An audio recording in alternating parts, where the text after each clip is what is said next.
এই সেই 200 বছর আগের আম গাছ, যেটি আমি দেখতে এসেছি আজকে এবং আপনাদের দেখাতে চাচ্ছি।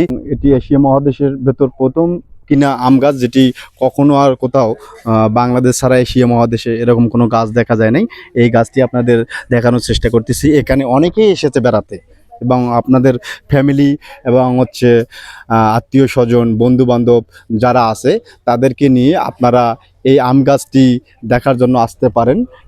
আম গাছটি খুব সুন্দর এবং মনোমুগ্ধকর আম গাছ এবং এটা এত বড় গাছ, যার অবস্থান নাকি প্রায় 3 বিঘা মাটিতে।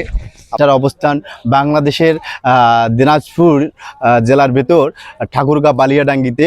এই গাছটি দেখতে হলে আপনাদের আসতে হবে ঠাকুরগাঁ বালিয়াডাঙ্গিতে, এবং এটি বাংলাদেশের ভেতর সর্বপ্রথম ভাইরাল সেই আম গাছ এবং এটি বালিয়াডাঙ্গির ভেতর অবস্থিত। এটা কিনা এশিয়া মহাদেশের ভেতর সর্বপ্রথম আম গাছ। এরকম আম গাছ এশিয়া মহাদেশের ভেতর আর আপনারা কোথাও একটাও দেখতে পারবেন না।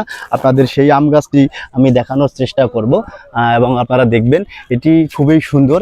এটা অবসর সময়ে আপনারা অবশ্যই এই আম গাছটি দেখার জন্য অবশ্যই আসবেন এবং আমি এই আম গাছ থেকে আপনাদের ভিডিওটি দেখানোর চেষ্টা করতেছি। দেখুন এই আম গাছটির শাখা প্রশাখা সব কিছু মিলিয়ে একটা অন্যরকম অনুভূতি। তো অবশ্যই আপনারা সেই আম গাছটি দেখতে আসবেন এবং আম গাছটি আপনাদের দেখানোর চেষ্টা করতেছি। দেখুন এই আম গাছ থেকে অনেকেই ফটো সেশন করতেছে এবং এখানে এই গাছেরই আম বিক্রয় করা হয়। তো ভিউয়ার্স, এই আম গাছটি দেখতে হলে আপনাদের আসতে হবে অবশ্যই ঠাকুরগাঁর বালিয়াডাঙ্গিতে।